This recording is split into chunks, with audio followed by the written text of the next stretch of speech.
Okay, ladies and gentlemen, it's 8:30. I call this Sawyer County Zoning Committee meeting to order. I ask everyone to mute their cell phones or turn them off and any other devices that would distract the committee. Jay wants to give a quick comment on something before we call it to order here. We already called it to order, but. Yeah, so in light of last month's Zoom issues, everyone that is online is automatically placed on mute. So if you're wanting to speak on public comment or a specific agenda item, you will need to raise your hand as part of the raise your hand feature, in which then I will ask you to unmute. We got hijacked last month, and this is another safeguard for that not occurring again. So, thank you.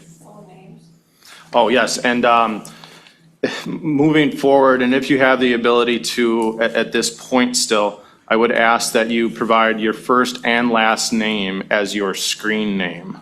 Thank you. Okay, all right. Kathy, can we do a roll call here, please? Ron Buckholz. Here. Kay Wilson. Here. Steve Carrianen. Here. Jim Evans. Here. Stacy Hessel. Here. Steve Longtime. Brother. Thank you. Okay, before I go on to the Pledge of Allegiance, I just want to state this for everybody's on the same page. Ms. Hessel is now a voting member of the zoning committee, and Mr. Longtime is still the alternate, but he may ask questions, but he's just not a voting member today. So, all right, Pledge of Allegiance.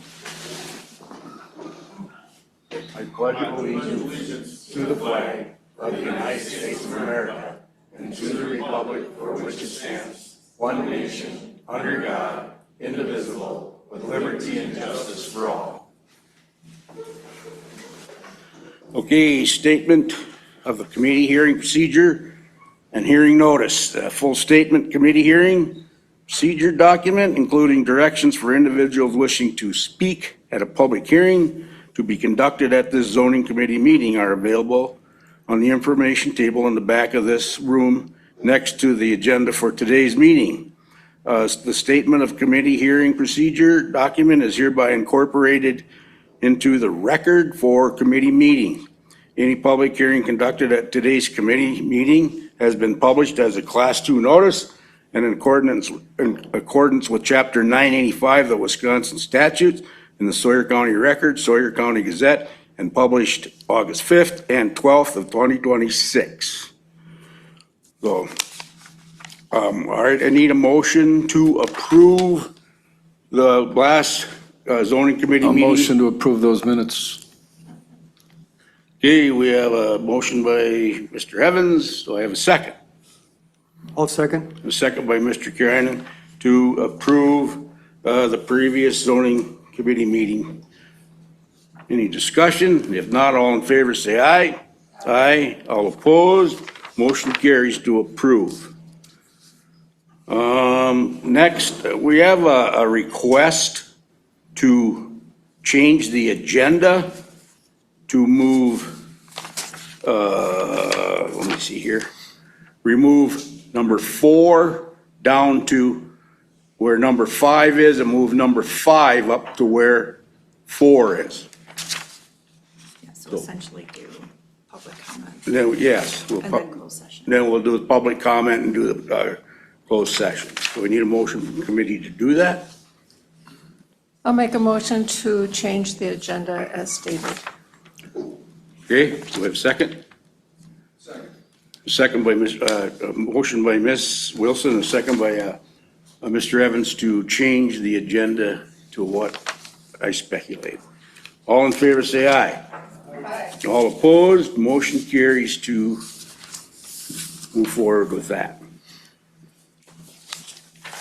All right, so the next is public comment. Gee, we got any? Do you want to read the public comment spiel or no? I can. Oh, yes, I do, sorry.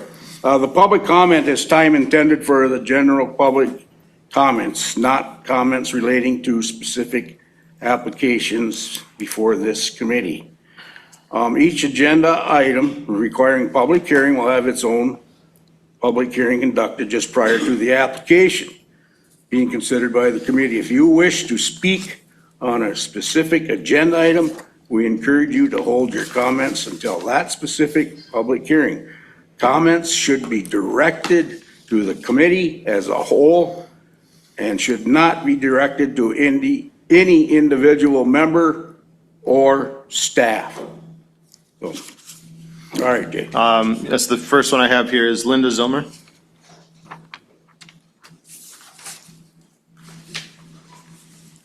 We're doing 3 minutes, Linda. Okay. Good morning, Linda Zilmer, resident of the Village of Birchwood, Edgewater property owner, and I am speaking to agenda items under new business because I don't know if you will allow public comment at that time. First of all, item number D, I attended all the committee meetings of the MDD Ad Hoc Committee, and I believe they made a lot of progress towards addressing the inconsistencies and conflicts in the zoning ordinance. At one time, Sawyer County adopted a standard model zoning ordinance, and then there were amendments over a series of years that more or less addressed situations that came up that were new or unique to our Northwoods area. Some of those amendments have served zoning well, and others have only created inconsistencies and conflicts. I don't believe that approval of a new, or rewriting a zoning ordinance is required. I believe that the committee should listen to the MDD Ad Hoc Committee recommendations and start the process of fixing those inconsistencies and conflicts, and do that before you address new things like a special use permit for hunting camps, or maybe as part of that process, look at where mining should be allowed and not try and send something out to the towns at this point. I've been following the Bayfield County process. They've had at least 2 sessions in 4 different locations, I believe, one at the kickoff of the process and one before they started rolling out the individual sections of amendment. And what they did is they brought in UW Extension Center for Land Use Education educators. And I know in attending the cable meetings, there were at least 40 people or more in each of those sessions. And I believe having Extension provide training on what zoning is to the general public is helping the Bayfield County process. And so again, I wish that Sawyer County would invest more time in looking at not just your ordinances, but your processes before you would commit to taking such a big project on. And I will be submitting email comments about deficiencies I'm finding in the handling of applications and public hearings and that, but that's outside of the agenda. Thank you. Thank you. I have no more slips that were returned. Is anyone else wishing to make general public comment at this time? Anyone online wishing to make general public comment, you will need to raise your hand so I can unmute you. Seeing none, hearing none, let's move on. This is a public hearing in the town of Winter, rezone 26014, owner Matt Gruel. It's the southeast 1/4, the southwest 1/4 fraction of the southwest 1/4, the southwest 1/4. This is as parcel 032-539-073401 and 3301. This is tax ID 34804, 34803, which is 76.79 acres, zone residential recreational 1. Also parcel 032-539-182201, which is as tax ID 35157, which is 37.734 acres, also zoned residential recreational 1. Purpose of the request is to rezone all 3 parcels for a total of 114.5 total acres from residential residential recreational 1 to agricultural 1 to be able to start farming and keeping livestock for family consumption. As part of my staff report and as per the applicant's statement, they are rezoning this to request the conforming zone district for farm use, crop harvest, and smaller livestock operation for personal use. There is other A1 zone property immediately to the south of this property. In conversations with the applicant, they also plan to open additional wooded areas for grazing and crops. There would be additional fencing added, and they have no plans to pursue stream crossing or stream watering points per the NR 151 requirements. The surrounding land use is mixed agricultural, light residential, and predominantly forestry. Town of Winter's comprehensive plan. Future land use map shows this area as future residential. However, the majority of future residential areas shown in the Town of Winter are those areas immediately off of town roads. This property is located at the dead end of McDermott Road. The town's recommendation of the proposed rezone should be highly considered as part of this request. As by action of the town board, motion was approved. John Zarelski, Chair, Dan Pluger, Supervisor, Ron Fandry, Supervisor. No additional comments, signed Janine Pettit, Town Clerk. There were 8 additional notification letters sent out to adjacent property owners. 0 additional comments were received. I did talk with one of the adjacent property owners that had some concerns. I'd also talked with a couple of the town board members that had concern that, how large, is this livestock operation going to be? How many head of cattle? Is there a maximum that we can put on it? Within the agricultural 1 zone district, you wouldn't be able to put any type of condition, or there wouldn't be any type of maximum to say you can't have more than 20 cows. The only time any of those maximums would start coming into play is the submittal of a nutrient management plan and making sure that you can get rid of your animal waste on your own property, or you elevate to a status as a concentrated animal feeding operation, which is 1,000 animal units. You're not gonna be able to put 1,000 animal units on here. You'll never be able to get rid of the waste properly. So I would have you open that dialogue with the applicant specifically as, well, what is your plans here? How many livestock are you looking at having? But that is all. And what was the town, they voted, Town approved. town approved, okay. All right, I need a motion to go into public hearing on rezone number 26-014, please. I'll make that motion. We have a motion by Mr. Kerry Heinen. And who seconded it? And a second by Ms. Wilson to go into public hearing on rezone number 26-014. All in favor, say aye. Aye. All opposed? Motion carries. We are now in public hearing. Is the applicant here?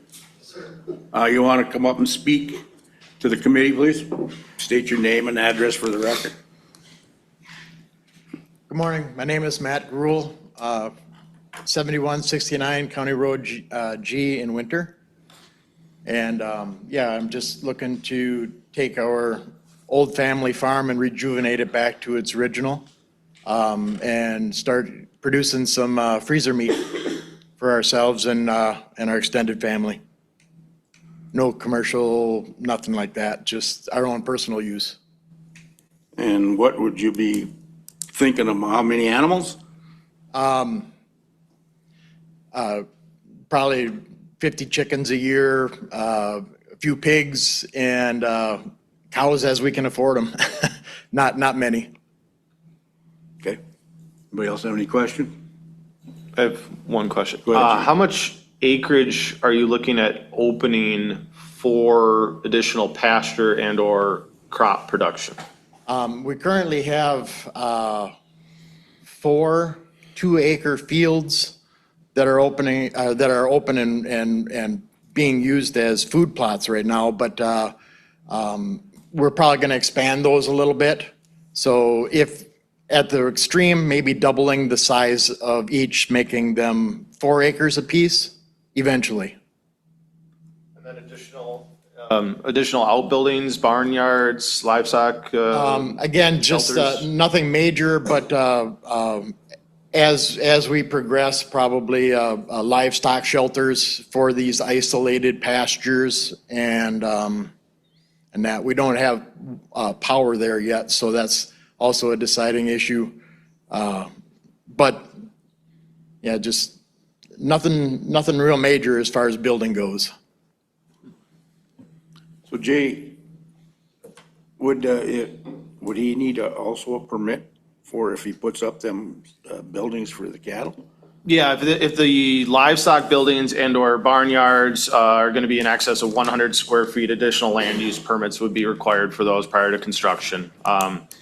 But ultimately, I don't see any other concerns that I would have for the amount of acreage that he is looking at opening, or per the applicant's statement, the number of, animal units he's anticipating.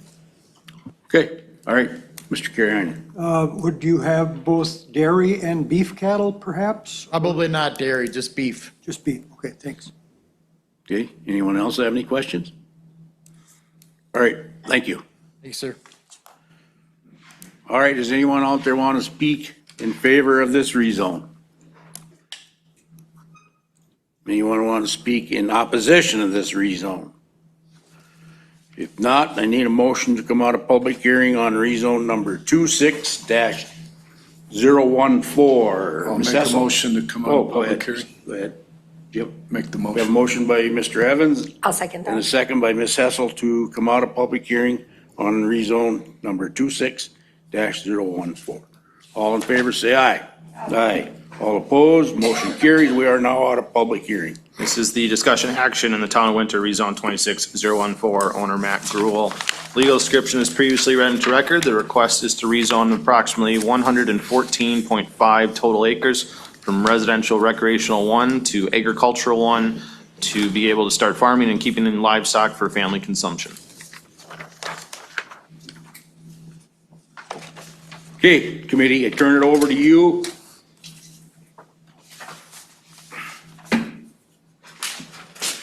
Ms. Cecil. I'll make a motion to approve rezone 26-014. Okay, do I have a second? Second. And a second by Mr. Evans to approve the rezone number 26-014. Any more discussion? All of them, and I applaud it. Sorry, I forgot that I was supposed to do that, so bear with me. I would say that they all pertain, and I would applaud the effort of doing his farming. So I'm trying to find findings and facts. I apologize. Thank you for reminding me. I do have it up on the screen here as well. Findings and facts would be 1 through 12. Okay, got it, Kathy? Thank you. All right. Then we'll do the roll call. Ron Buckholz, Yes. Jim Evans, Yes. Kay Wilson, Stacy Hessel, Yes. Steve Carrianen. All in favor. Thank you. Okay. Thank you. All right, next one, Jay, number 5.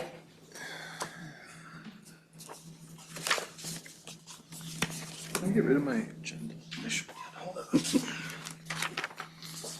Okay, so as per the change in the agenda, we are going to do a case that was tabled on 6/19/2026.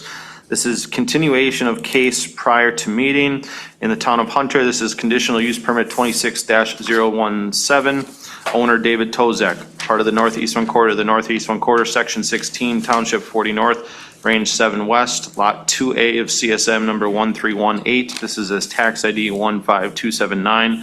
It is 1.02 total acres on residential recreational 1. Permit is desired for a request to continue to rent in tandem the Little Bear Cabin as was rented in 2020, 2021, 2022, 2023, and 2024, and the Big Bear Cabin also. This would require a conditional use permit to operate a 2-unit resort in a residential recreational 1 zone district as per the Sawyer County Code of Ordinances, Appendix D, Section 17.2, Parent B, Parent 15. I don't know what my next action is here. So we're not necessarily opening the public hearing, but the chair is taking additional testimony. That was gonna be my question. It doesn't say that it's a public hearing. Because we had held the public hearing. Yeah. We had closed the public hearing. Yep. We then tabled discussion action. Okay. But the bylaws does allow the chair to basically ask additional questions. I don't think you'd still want to open this up as a full additional public hearing, but at the discretion of the chair, you can ask the applicant, those in opposition for additional testimony. So like a regular agenda item. Okay, so is the applicant here? The applicant is online, and there we go. Okay, then, what do you want to tell us?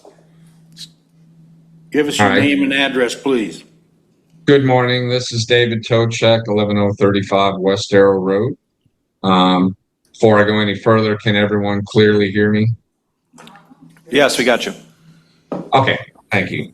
I just am requesting to share our Little Bear cabin as we did basically starting back in 2020, which we did for several years until the definition of a resort was changed, which I guess qualified us to be a resort. We still don't see it as that. This has been going on now for 5 years, and in the middle of us being able to rent both, the law or zoning application changed and, kept us from renting, which I think is totally unfair. I did everything by the books, as far as inspections, etc. And during this time, I also took out a loan to remodel the Big Bear cabin, relying upon this income that I originally started out with. And in the middle of renting, everything had changed to where I was basically blocked off from doing so. So the only possible way we seen fit to be able to continue to rent was applying for this conditional use permit, which I'm hoping that the board will look at it and the case and make a decision. Okay. Anyone have any questions for that? I would like to add one other thing. Go ahead. Prior to my family purchasing these cabins, and I think that this is important, that area was resort. Now I understand that it's RR1 now. And the reason why I have 2 cabins is because we bought that acre parcel from the resort, and we, as a family, had shared both cabins. And all I'm trying to do is continue to share that with the public. And again, I just want to reemphasize that we don't consider ourselves a resort, but I am stuck with the unique situation. Do I think the county should allow 2 dwelling units to be built on the same lot and residential restricted furthermore from this point? Absolutely not. Should there be a grandfather for these very few unique conditions, as I was originally permitted? Nobody's seen a problem with it until it was a problem. So I think that's a very good point, and thanks for allowing me to bring that back up. All right, thank you. Anybody have any questions for that applicant?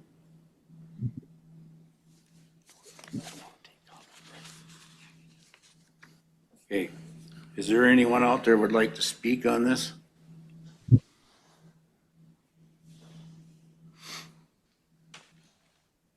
I'm John Carlson, attorney representing Doug Kurtzwell. I think everyone's been provided a copy of my letter, I'm assuming. I don't want to add a whole lot more to that. I just want to reiterate that this matter has been pending for several years. We've been through it all the way to the Court of Appeals and back. And since that time, apparently the county has considered multiple times a change in the law, and the towns have rejected it. So I don't think it's appropriate for the county to read its ordinance to be ambiguous. It's not, to allow this to happen. If the ordinance is indeed ambiguous, or you want to change it to allow this to occur, then make an amendment to the ordinance. Otherwise, the ordinance needs to be read as the plain language reads, and it needs to be applied as such. And at this point, I think the committee just needs to simply deny the CUP. Thanks. Okay, thank you. Anyone else out there want to speak either in favor or against? Yes, ma'am? State your name, address, and 3 minutes, please, or less. Barbara Zarnecki from the town of Hunter, 9138 W. Johnson Road, Hayward. And just saying that while the town of Hunter agreed that, well, let me just say that the town of Hunter board believes that he should be able to rent both cabins. It's unfair that he shouldn't be able to do it. What the mechanism is, I don't know. But we do feel that's an unfair situation. Thank you. Okay, thank you. All right, anyone else? Ben? State your name and address. Benjamin Kurtzwell, 16040 W West Lane. First of all, Mr. Necky's wrong. The town of Hunter voted to oppose this, and they reiterated it a second time. Also, I'd just like to let you know that I did serve time on this MDD ad hoc committee, and we created a route for a 2-unit resort. We created a route for that, but instead, we're using this MDD catch-all to try to do it. So, again, if you ever heard our recommendations, we would tell you what we had for a 2-unit resort. We made an avenue for that, because we understand that's what an issue is happening right today. So there is an avenue for it, but it's currently in the ad hoc recommendations. Thank you. Thanks, Ben. Anyone else? Doug?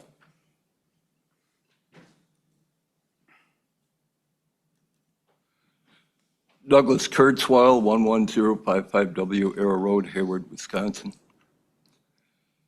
What we've got on the table today is an application for a CUP to run a 2-unit resort using the chapter verse of the statute of 17.2, parent B, parent 15, multi-dwelling development. The definition of a multi-dwelling development in the ordinance is explicit and clear, and that is a multi-dwelling development consists of 3 or more dwelling units. Mr. Toshak has 2. It really doesn't even qualify for an application under 17 parent B, or 17.2 parent B, parent 15. We've got to deal with the law as it's written, and if it's changed, however it's changed, if it's appropriate or allowable, then a CUP application can legally be made, and then you can rule on it. But in this case, he's got 2 units. The definition of a multi-dwelling development is 3 or more. You have no choice. If you're going to follow the law, the letter of the law, the intent of the law as it is written, you've got to deny it this time. One other thing, there's the proverbial law of unintended consequences. One of the major reasons put forth for moving the whole tourist rooming house situation out of zoning and into HHS was that, and I think Mr. Kozlowski would agree with me, that there is in excess of 800 2-story garages in the county that have been built over the last 30 years with basically a cabin on top of the garage. And these are on lots that already have a home on them.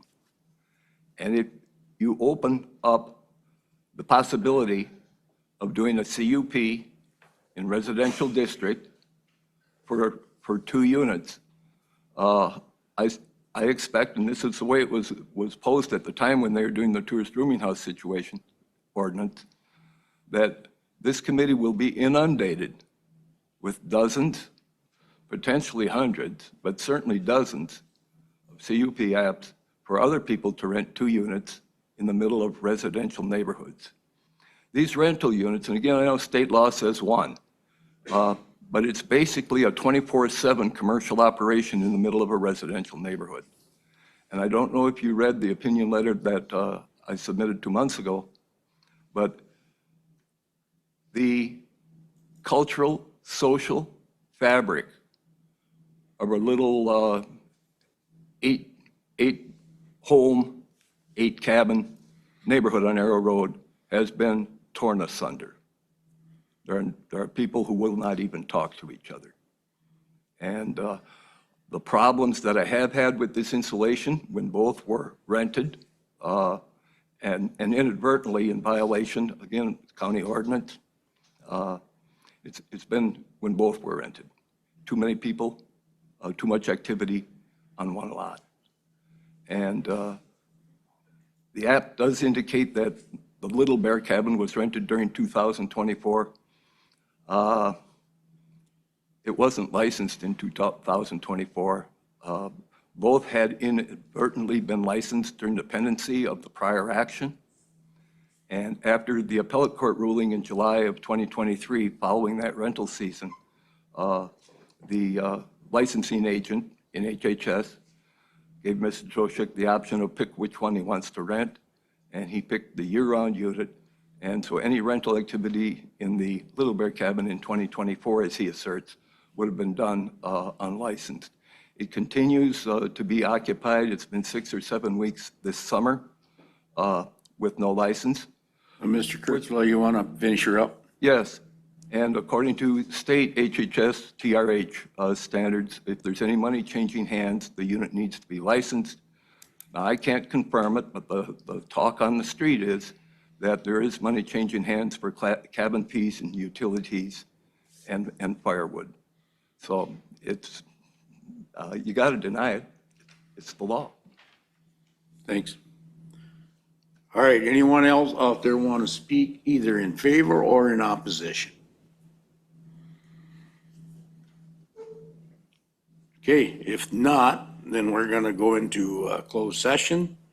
We're going to consideration to the motion to convene into closed session pursuant to Wisconsin statutes 19.85, parent 1, parent G, conferring with legal counsel for governmental body who is rendering oral written advice concerning strategy to be adopted to this body with respect to litigation in which it is or likely to become involved, to wit, rendering advice, and I already read that, sorry, decisions and administrative appeals. The zoning committee will reconvene in open session immediately following the closed session and may have discussion and action item discussed in closed session. All right, so I need a motion to go into closed session, please. Before we go back into closed session, Dave Tozak has his hand up. I don't know if you'd like to hear from him one more time. Yes, yep, he's the applicant. Thanks, Jay. Just for the record, we'd like to clarify that we do continue to rent the Big Bear Cabin, but we have 2 cabins, right? And the Little Bear is strictly reserved for friends and family, and we do share that with our friends and family. So it is not being rented, it is shared with friends and family. Just wanted to state that for the record. Thank you. Okay, thank you. All right, now I need a motion to go into closed session, please. So moved. We have a motion by Ms. Wilson Oh, second. and a second by Mr. Carriainen. So I need a roll call vote to go into closed session.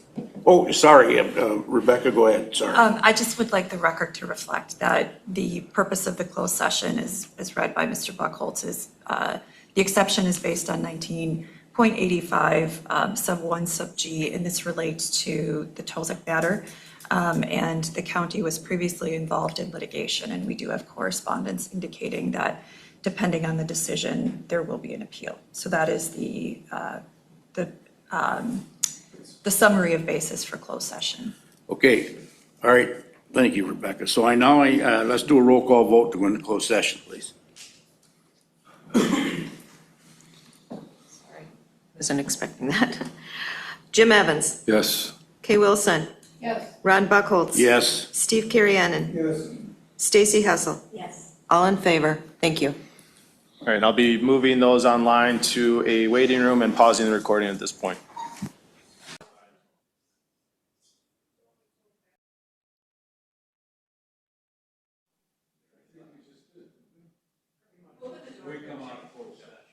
Now we're going into.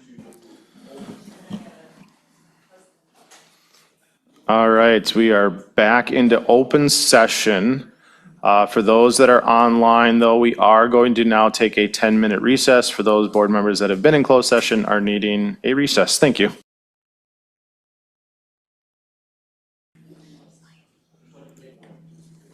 All right, ladies and gentlemen, I call this Sawyer County zoning committee meeting back to order, please.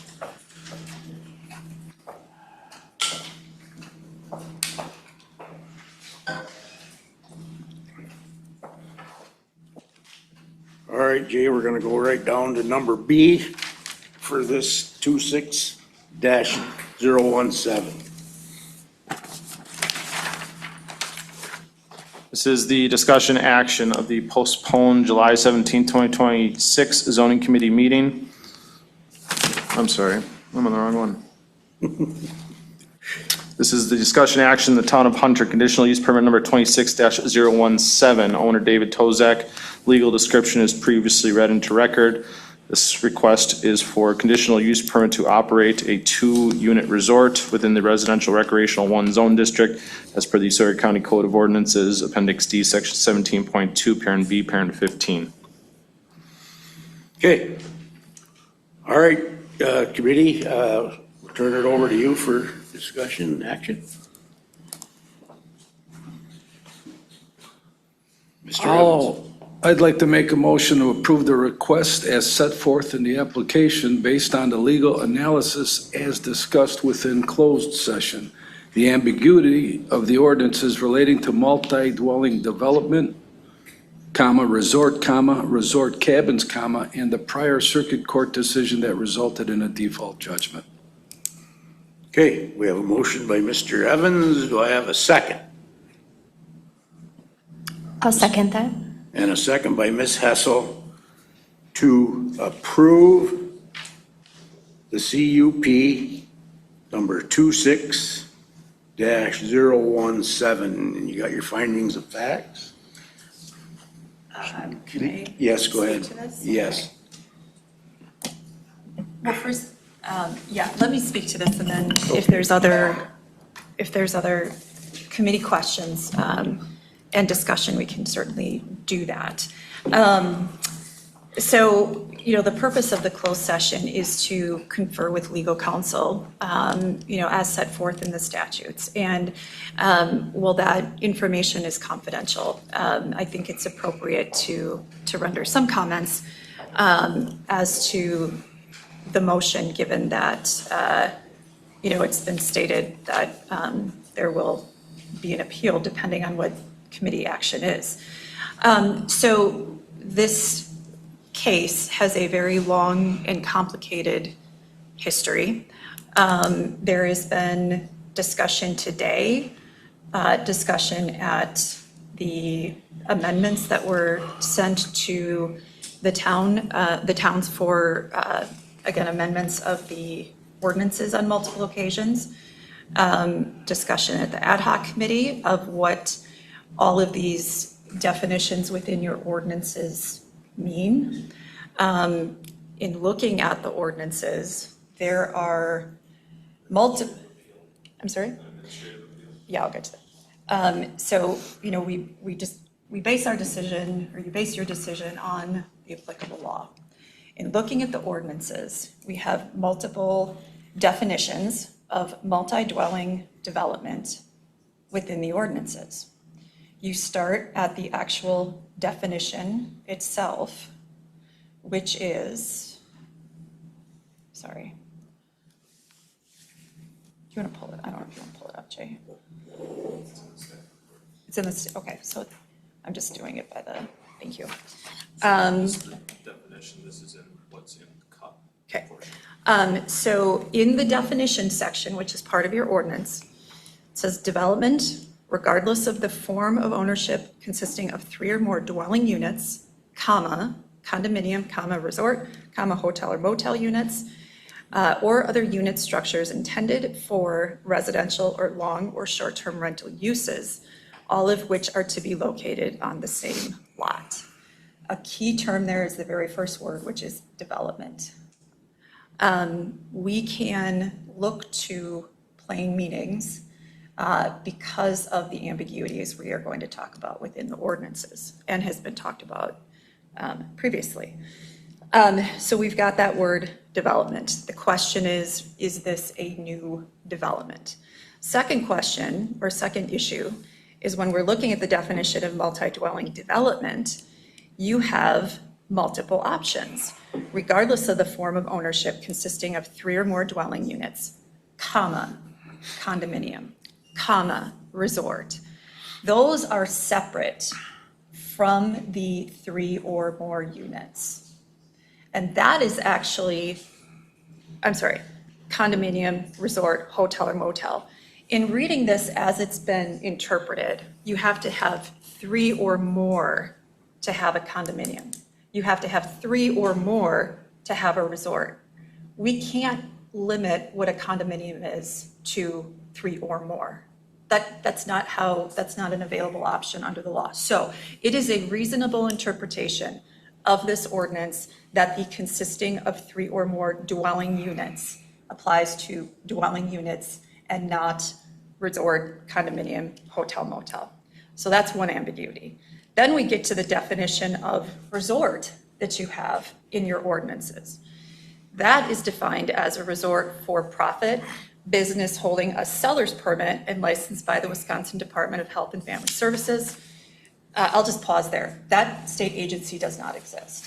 So I would say that the definition of resort within your ordinances itself is very questionable. Now looking at jumping ahead to the specific ordinance that we're applying, because we are in the RR1, and Jay, please jump in if I misspeak at all.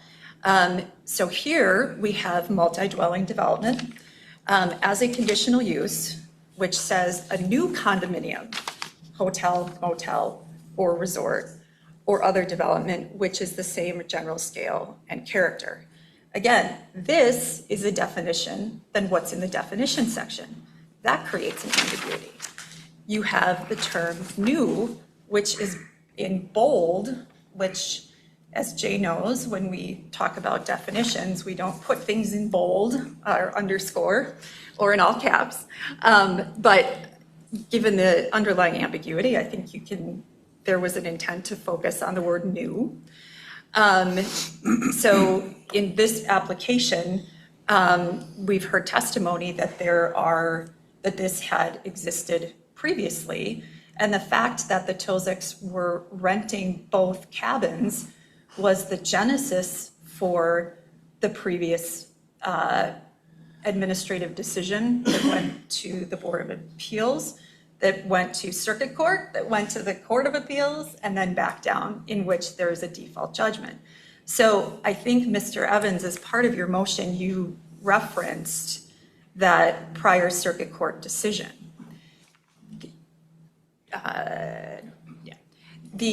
So again, touching on that prior Circuit Court decision, it challenged Mr. Kozlowski's determination that 2 units on one lot was not a resort. Ultimately, Mr. Kozlowski's decision, it was not specifically overturned because it was a default judgment on procedure. However, we still have a default judgment in which Mr. Kurzweil was a prevailing party. So therefore, that argument that a resort of 2 units on one lot, we could argue still stands. And it's still effective law and binding on the county. So what does that mean? It actually means that it supports the motion that this, as in the application, that there can be 2 units on one lot as a resort based on the intent of the ordinances and also based on the ambiguity of everything we have in the ordinances, excuse me, and based on the fact that multi-dwelling development, again, based on the ambiguity, does not include this, excuse me, this thing that we are now talking about as a resort. I just want to make sure I hit the other legal points that were contained within the motion. Mr. Evans, you had also referenced in the motion the resort cabins. This is a point that was, if you look at the definitions within the RR2, there's a reference to resort cabins, which clearly is not, it's not in the definitions of the ordinance. Why is this important? Because RR1 encompasses RR2. I'm sorry, RR2, if you can do something in RR1, it's encompassed within RR2.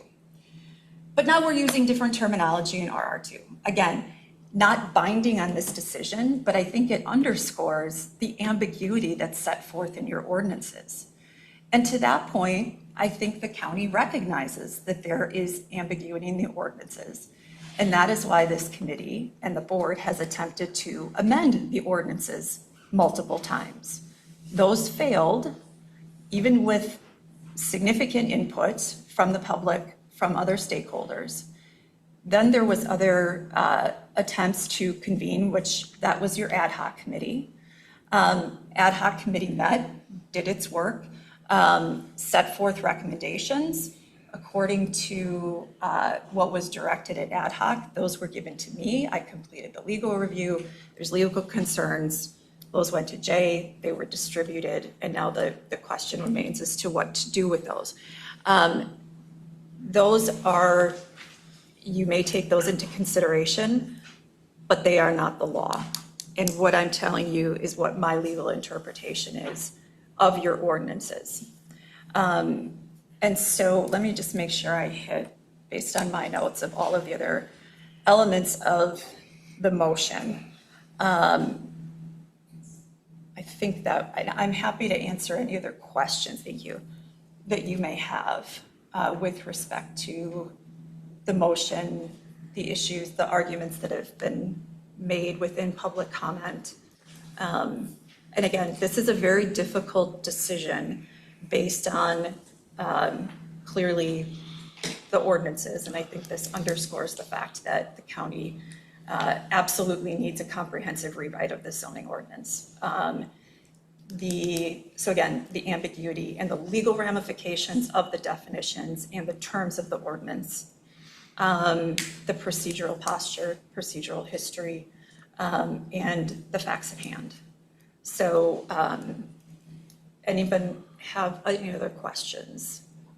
I have one question. Or further comments, please. Do you want to go through other findings of facts as to support the motion that is on the floor? And would there be any additional conditions that should be added as part of this? I think that's a yes. I would say so to the maker of the motion or other members of the committee. Start with the question of, would you suggest additional conditions to be added to an approval as set forth in the motion? Jay, does your staff? My staff report lists always, potential or possible conditions for consideration. You can always add or delete from this list, but ones that I've included as part of my staff report would be that must meet all other Sawyer County zoning, conservation, health, and human service ordinance requirements, including those for either resorts or tourist streaming houses. The fencing or screening requirements, and there should be additional committee discussion to be held on that. That permits are not required for fences that are less than 8 feet in height, but they do need to be located a minimum of 75 feet from the ordinary high water mark and must be entirely located on the property. An 8-foot high fence would serve as a visual or noise barrier. I have a condition that all parking must remain entirely on the property and not be blocking of the easement.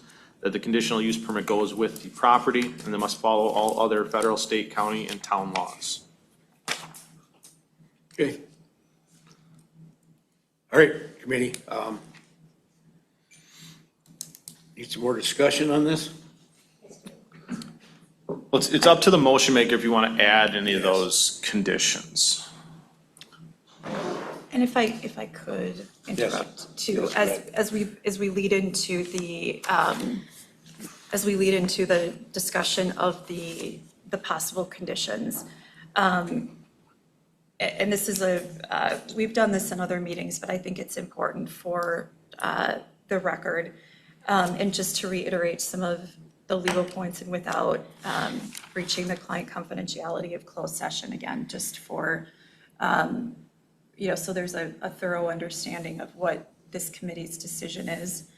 And so, Mr. Evans, in the motion, would you agree that there is ambiguity in the zoning ordinance based on the definitions of multi-dwelling development? Yes. And would you agree that the definition of resort within the ordinance carries ambiguity, carries uncertainty, is not legally sustainable due to the fact that it references a state agency that doesn't exist. Yes. And based on the ambiguity of the ordinance, would you agree that we take the ordinance then and we look at what's the plain meaning, what's the intent? Yes. Okay. And then based on the very complicated procedural posture of the prior litigation, that again went all the way up to the Court of Appeals, that prior litigation and that default judgment that was rendered therein is supportive of this decision based on the questions that were presented in that case. Yes. And then in terms of findings of fact, I think we can have, let's have a little bit of discussion on those. Obviously, everything that this committee does in either approving or denying a conditional use permit is subject to 5969 sub 5E, which requires substantial evidence. So in your approval, let's talk about those findings and what the substantial evidence may be for those possible conditions. And so what you see in Jay's staff report, he does a great job of putting these together and giving you those suggested conditions. My opinion is that those conditions are supported by substantial evidence. And Jay, has the Tozics, have they agreed to these conditions? Not at this point. That would be a question for the applicant. Mr. Tozek, are you online? Can you raise your hand so I can unmute you?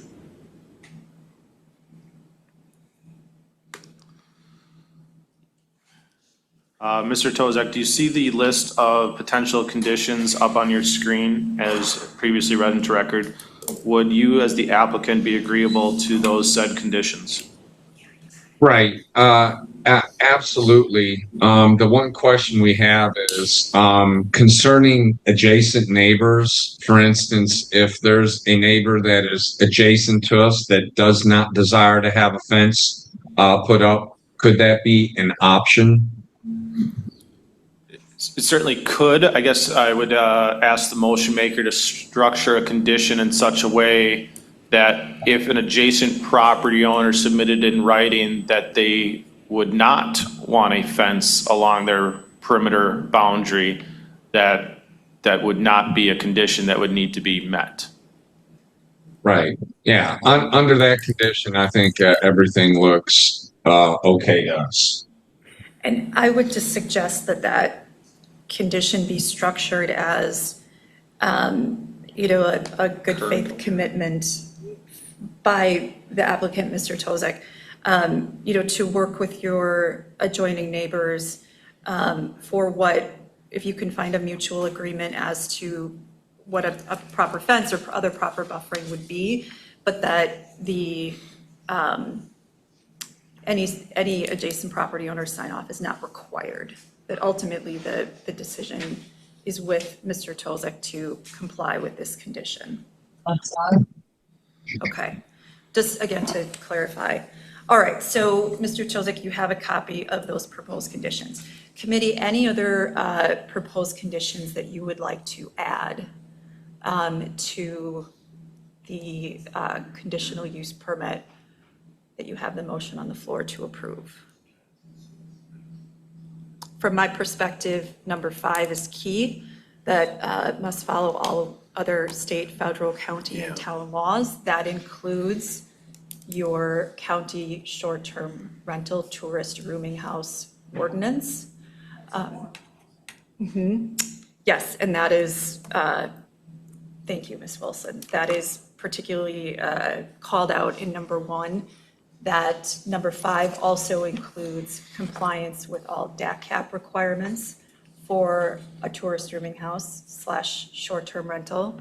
It requires compliance with Chapter 66, which contains additional legal requirements for tourist rooming house. And then we have Chapter 97 of the Wisconsin statutes, which includes even more regulations with respect to tourist rooming houses. So your number 5 incorporates all of those requirements that even if you didn't have number 5, Mr. Tolzek, as the operator would have to comply with anyway. So let's talk about the findings of fact. And Mr. Evans, I apologize. Did you give an initial indication of which ones you felt were appropriate, or we could go through those?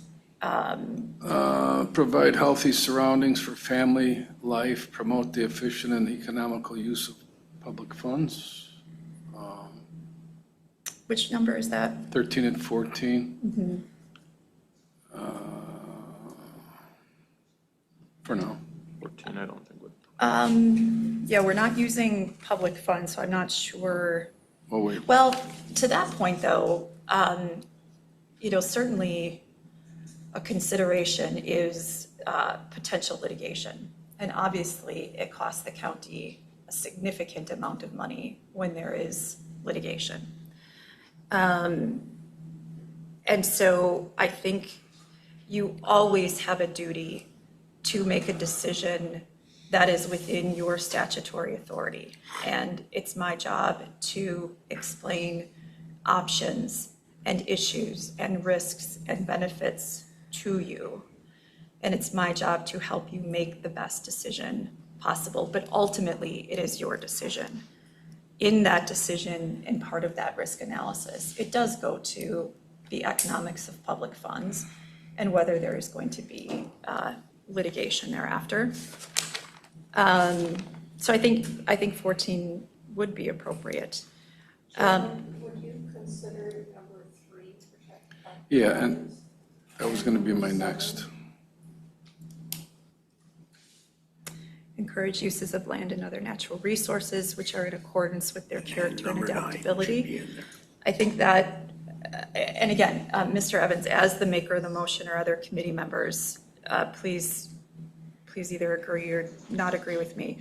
But in looking at that finding of fact, we are talking about the use of land that are in accordance with their character and adaptability. And that in accordance with character and adaptability really goes to what the intent of the ordinance is. And we talked about the ambiguity of these definitions. We talked about the argument that multi-dwelling development only includes 3 or more. And the result being somebody cannot own a lot with 2 dwellings. That just doesn't make sense based on the context and the intent of the ordinances. And I think that is also underscored by the fact that there were multiple attempts to change the ordinance, which failed. And so again, using your existing ordinance, that would, in the discussion that we've had, I think it is absolutely appropriate that you look to in accordance with the intended character and adaptability. As to number 1, promote the public health, safety, convenience, and general welfare, you as the committee are exercising your statutory authority based on what is appropriate for public health, welfare, and safety. So I think that one would be an appropriate finding of fact as well. 9. Number 9, encourage the protection of groundwater resources. I think, well, let's talk about that for a minute. When we look at the county's tourist rooming house ordinance, you look at the DACCAP licensing process, you look at the provisions of Chapter 66 and Chapter 97 of the statutes. One of the intent of all of those regulations is to protect natural resources. I mean, that's in the record of those statutes and the short-term rental ordinance being adopted. So I think if you are reading in or incorporating the provisions of those state laws, I think that would support a finding of fact that you are intending to ensure conservation of soil, water resources, and forest resources. Whether you want to use that as one of your findings of fact is completely up to you. But again, based on our discussion, I think it is justifiable. I would just leaving it up to the motion maker, what he wants to put in there. So, and I think that should be one, but that's just me. So.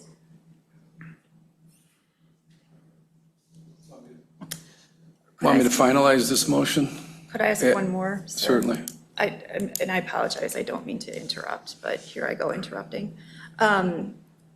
Number 6, recognize the needs of agricultural, forestry, industry, and business in future growth. We've heard testimony and included in Jay's report, which is part of the record, the number of short-term rentals that are within the county, the number of potentially non-conforming structures that could result in a different or alternate legal analysis and decision by this committee.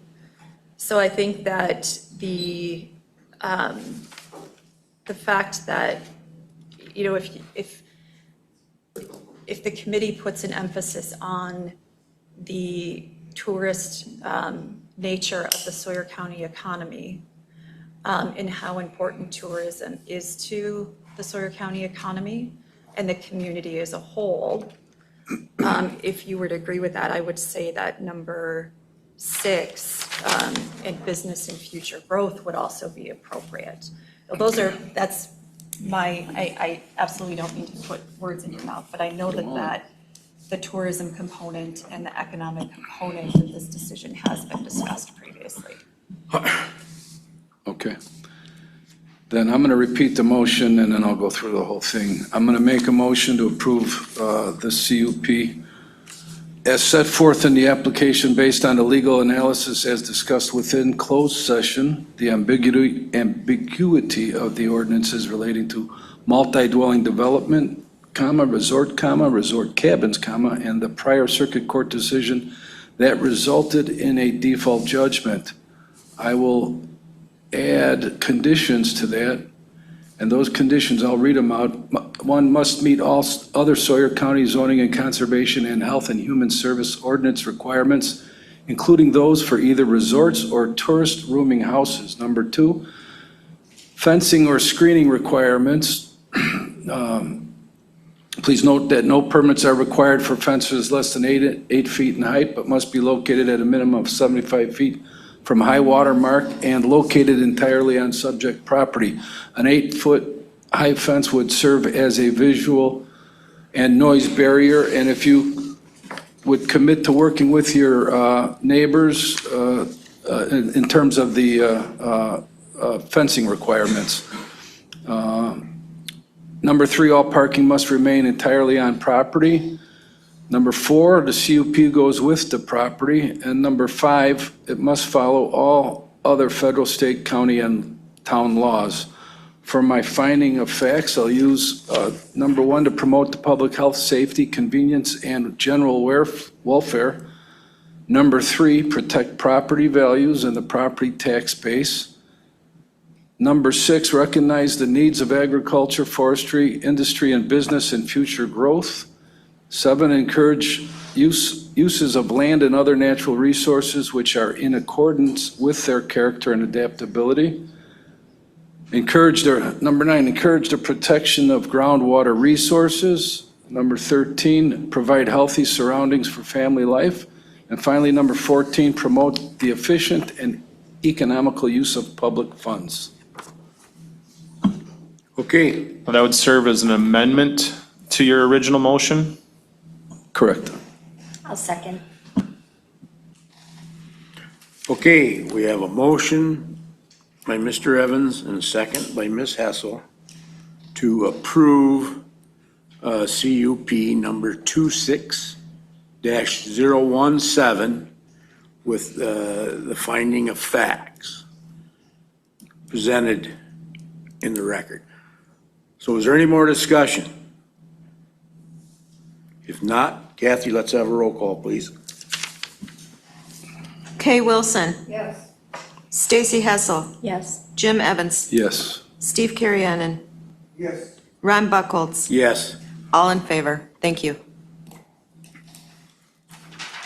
Okay, thank you, everyone. So, Moving on, we'll probably do this in kind of a two-step. So as part of one of the postponements we had from last month was a conditional use permit for a non-metallic mining location and operation, as well as a reclamation plan.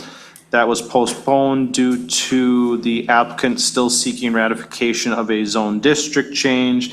The applicant has since requested to withdraw that further application of the rezone and conditional use permit. At this point, I would have and recommend that the committee accept the withdrawal of the conditional use permit for the location and operation, as well as the reclamation plan for conditional use permit number 26-021. I will make the motion to accept the withdrawal of CUP 26-021, the operation plan and reclamation plan. Second. okay, we have a motion by Mr. Kirian and a second by Mr. Evans to accept the withdrawal application of CUP number 26-021. Ms. Wilson. Is there any time restraint that is placed on this withdrawal for reapplication then? Yeah, so as of right now, and I'd have to look verbatim at your bylaws, but a public hearing has occurred for the rezone. And no matter what was decided at a public hearing, the applicant would have to wait 12 months in order to reapply for the same type of request, be it the rezone. They can't get the conditional use permit without the rezone moving forward. So at this point, it would be a 12-month refiling rule unless zoning committee waives the 1-year refiling request. If zoning committee was to waive the 1-year refiling request, you've seen this similarly and previously, I would have that applicant submit a request to me. I would then include it as a new business item on your agenda. You would then vote specifically on that request before even rehearing the application. So first you would vote, should we waive the 1 year, yes or no? If we waive the 1 year, then we'll set a future public hearing date to rehear the request. But as it stands right now, 12 months from July. With all the appropriate fees? Yeah, they have to pay fees. They don't get refunded on what they've submitted at this point, no.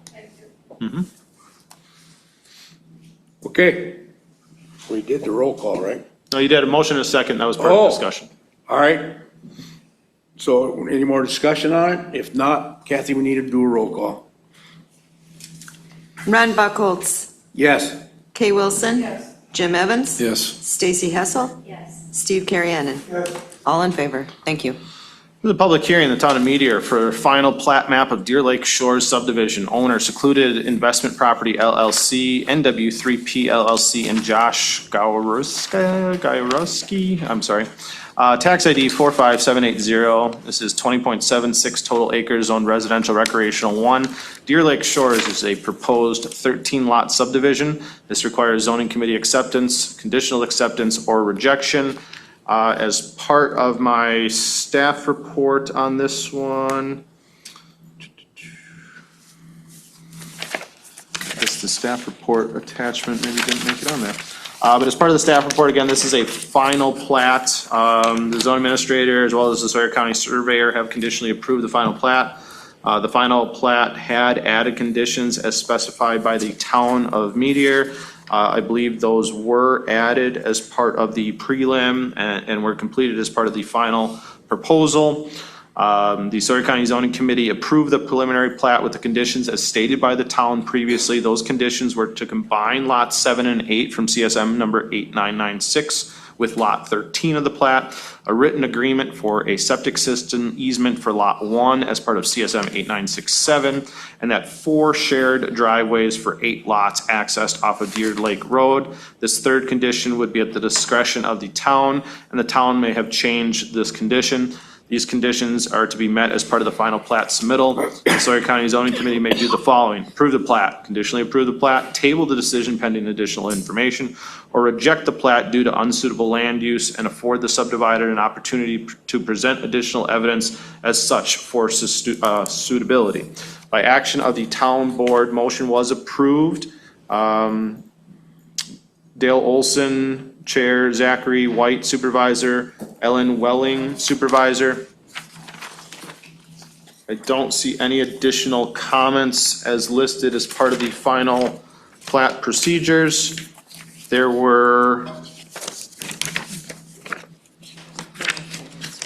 was no opinions returned. I was gonna find out how many were sent out. 10 additional notification letters sent out as part of this plat proposal. We had some additional comments during the prelim process, but no additional comments were received due to the final proposal.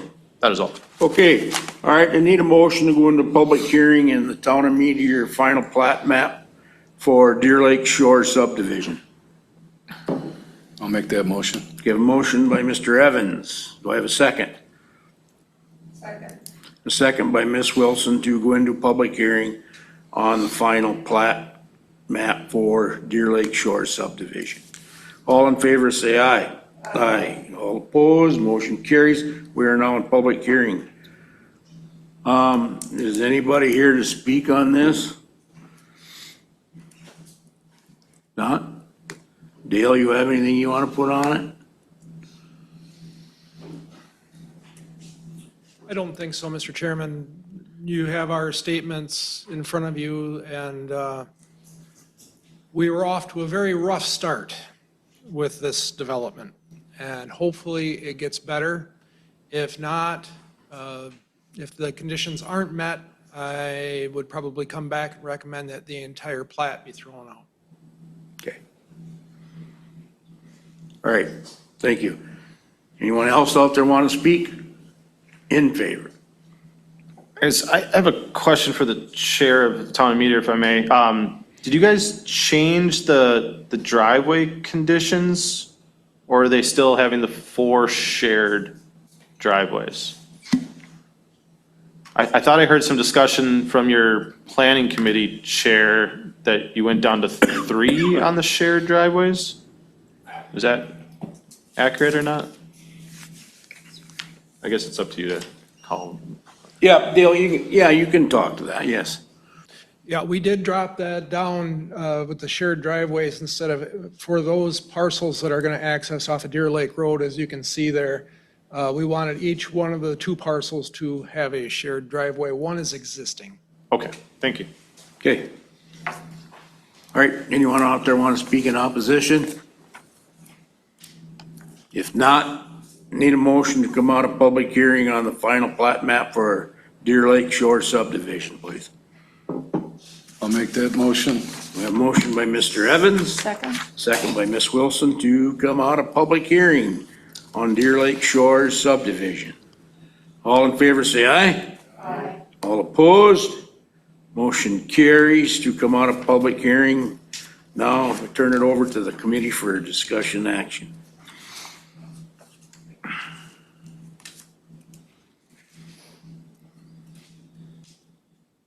I'll make a motion to approve the final plat for Deer Lake Shores subdivision as Jay has in his report. Okay, we have a motion by Ms. Hessel. I will second that motion to approve that motion. Any discussion? Kathy, let's do a roll call on this one too. Oops. Steve Carriennen. Yes. Kay Wilson. Yes. Ron Buckles. Yes. Stacy Hessel. Yes. Jim Evans. Yes. All in favor. Thank Okay, you. Thank you. All right, number 7, Jay, new business. Yeah, so the first item for new business is the potential approval of a zoning ordinance rewrite. It's also as a hybrid, as a potential comprehensive revision. This was previously tabled by zoning committee a few months back when we only received one consultant to submit a bid back. We now have 2 bids that have been submitted back and have been distributed to the zoning committee members.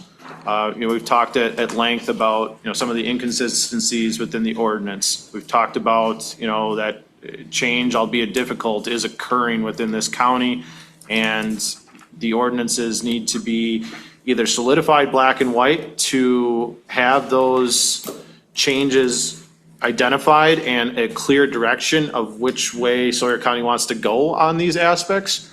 So I'm still looking to, potentially have this consultant, help us with some framework.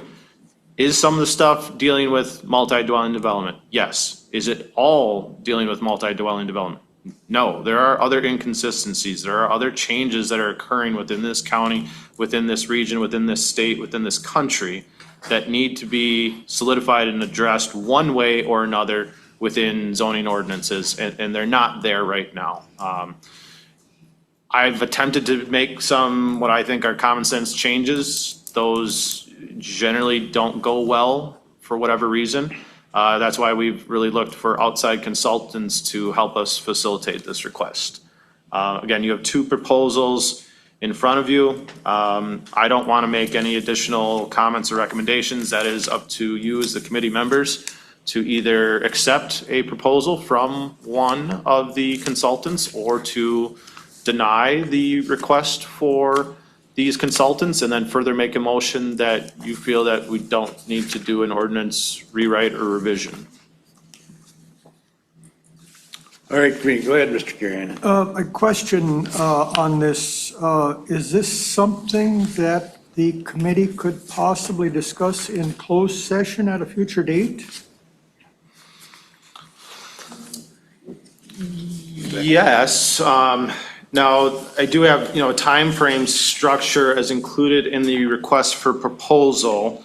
The bid cycle is closed, as the proposal deadline to submit back was on the 17th of this month. I do have as an anticipated start date of October 1st of this year. So could this be postponed and further brought into closed session and acted upon at next month's meeting? Yes, but I guess I would wonder as to what you're wanting to know additionally, I guess, at that point, but. It's quite a bit of good information there, and just trying to sort it all out, I just wondered if it'd be best to kind of take a little more time to compare the pros and cons of each, give a little more time to that consideration. Yeah, I think I can legally or accurately or whatever, state that, I did reach out to some of the references that were included as both of the consultant packets. Northwest Regional Planning Committee had shown a reference for Douglas County and facilitated a request for a zoning ordinance revision for their county. I've talked to some of those staff, and they were happy with the work that Northwest Regional Planning Committee had done for them. Similarly for MSA, I did reach out to St. Croix County, and they had also helped facilitate a zoning ordinance revision for them. And again, same thing, that they were happy with the product and the production from MSA. I will state that I did take an additional meeting from MSA. They wanted to know more about this proposal and what they thought this would, involve. And that's where I like that one-on-one from them. They certainly stated that it was a breath of fresh air to talk to them, for someone that kind of understands and knows where I'm coming from and some of the zoning, complexities that are out there. They had also indicated that, they've done a lot of these larger stakeholding groups before. I understand, kind of mentioned to them that, I think it, because of some of the potential animosity that is out there between town and county, that, they were, wanting to work with towns to make sure that this is what everyone, not just, Sawyer County or not just zoning administrator or not just towns want to see, but, being that bridge that's going to help that stakeholder group and public input, work for us. So that was certainly something that I appreciated from MSA.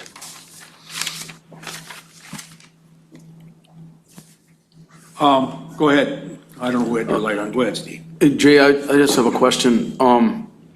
Do you yourself have a preference of either of these two? Or can't you say, or? Mr. Chairman. Go ahead, yes. I think as the zoning administrator, you're the appointed professional and expert in this area. And I think your opinion would absolutely be appropriate. Whether you want to render that opinion is up to you. And you are going to be, the point person for organizing stakeholder meetings and coordinating the work with the outside consultant. So I think it's appropriate that, the committee here, if you feel comfortable doing that. Yeah, and I somewhat alluded to it before. It was a breath of fresh air to take that Teams meeting with MSA. I forget the names that I talked to. I believe it was Chris. I'd have to look at the faces on there.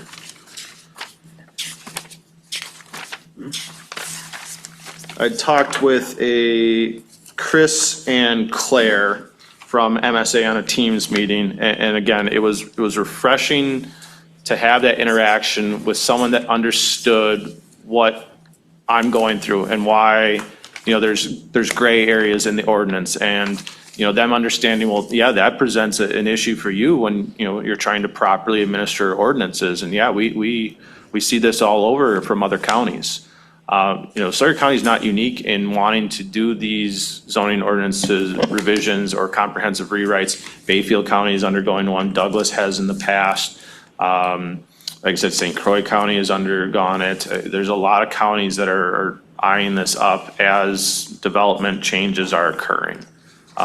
We talk about some of the strategic plans and the goals that we've outlined within the strategic plan. Affordable housing remains one of those top priorities. There are specific elements within the zoning ordinance that makes it prohibitive to allow for other affordable housing options. And that was one of the other things that MSA reciprocated, that they already knew that was one of their top line items that they had identified within our ordinance. I mean, they took the time and had at least gone from a 30,000 overview of our ordinance and had already started picking some things that they knew that we needed help with. So without fully stating my recommendation, you can see where I'm coming from. Thank you. And Jay, I see that Northwest Regional Planning, they submitted the reference as Douglas County. Have they only have one county versus the other has 6 references? They had just done some ordinance revisions for Douglas. I mean, we've had Northwest Regional Planning. They are the ones that developed our comprehensive plan. And I think they did a great job in helping with that as well. I think either one of these consultants, as they work for us to facilitate a revision or a comprehensive rewrite, would be a good candidate. I really, with that meeting I took from MSA and Teams, they seemed more hands-on. They reached out and won me over with that conversation. So I appreciate that they gave 6 references is what I'm saying. And so, a couple of them are tourist-based, the same as we are. So that was appreciated. It's not much of a difference in cost. So with that being said, I'll make a motion to approve just so we can get out of here by lunch, I guess. And not that I want to rush it. I'm not saying that I'm making a hesitant. I will make a motion to approve MSA as the zoning ordinance rewrite bid winner. Okay, we have a motion by Ms. Hassel. And inasmuch as that was my sense in going through this the first time, and I guess I needed a little more confirmation of that, I would second that motion. Do you want to comment?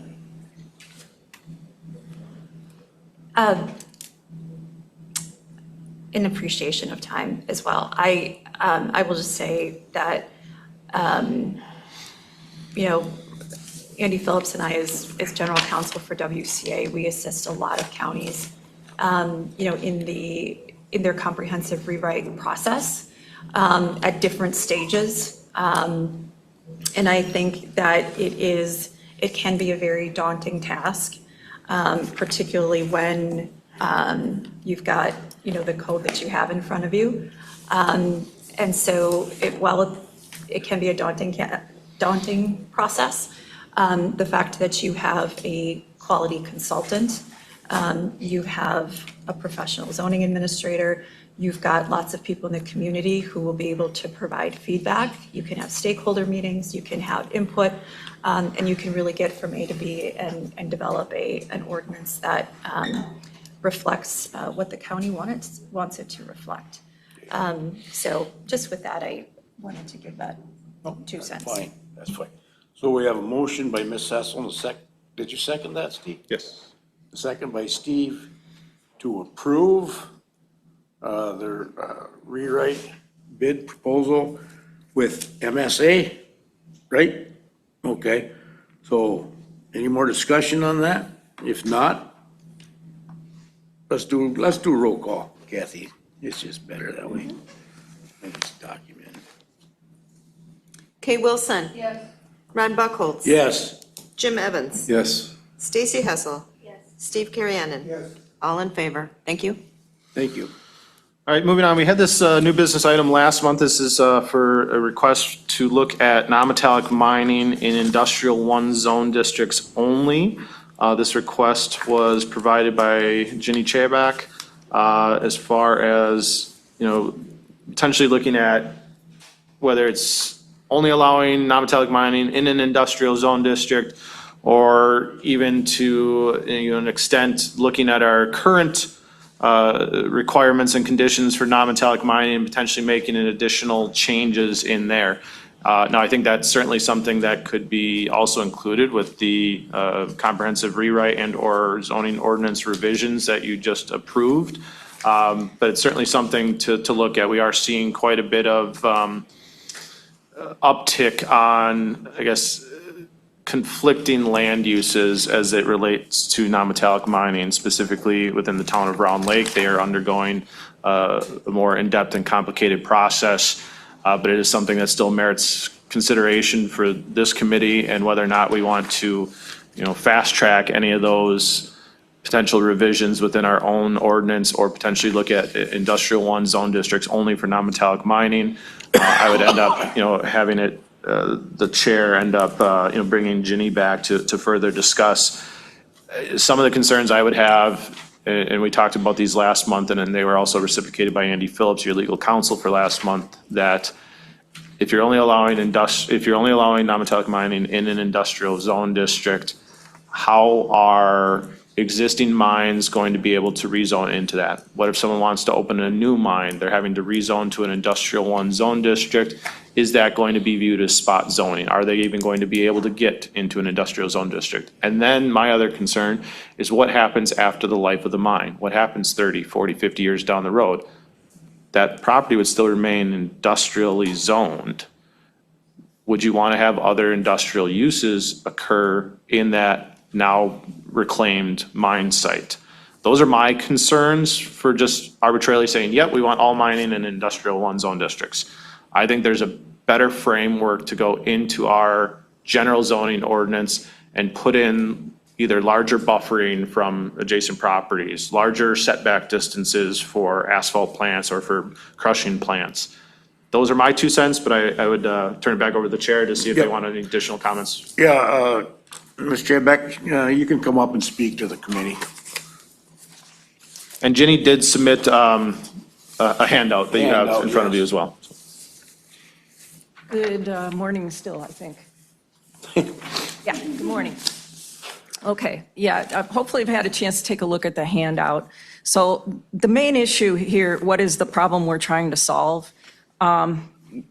There's multiple ways to address this problem, but I think you have to realize that what we're seeing is more conflict in all of the towns, not just Round Lake, based on this idea of land use planning versus growth. And growth is really the driver in the what we hear is the need for gravel. I'm not sure that there is a need for more gravel, but there seems to be a very high interest, especially in our town, around the development of the preserve in gravel quickly and having operators available to move that gravel quickly. We know that there's plenty of potential in the Morotech pit. They've told us they've got 50 years worth of supply, but it becomes moving it and obviously the cost of moving it, as opposed to the things that are in our comprehensive plan: community, safety, peace and quiet, of Northwood's character. So I know we don't have a lot of time to discuss this right here and now, but I would really appreciate the committee to take this as an opportunity to create a path to make these kinds of changes that will, as I said in the handout, not only help provide more buffer space, but, give these businesses an idea of what to expect. Right now, every single one of these CUPs is being, discussed, and there's a lot of churn going in around this. And from a business standpoint, that can't be good for them either. One thing in the handout I would like you to take a look at, though, is in particular Barron County has one of these mineral reservation districts, which is basically they have taken a district and said that this used to be agricultural property, but we want to set that aside as mining for gravel in the future. That's a very interesting way to look at this. And I think that a district specifically for mining itself is another option rather than industrial, that could be, avoid some of the concerns about the long-term uses of industrial post gravel pit. However, and when you look at that, these gravel pits are very long-standing things in our community. Once they get in, they continue to expand. We don't see any real reclamation going on. We don't see that they're ever shut down and reclaimed. They just continue to grow. So hence the reason for looking for an option for going forward with something that will be a better solution for our towns, our people, and for the mining industry. Thank you. Any questions? Do you have any questions? All right, thanks. Thank you. Okay, committee, this is a discussion, possible action. Do you want to act on it today, or you want to postpone it to another date?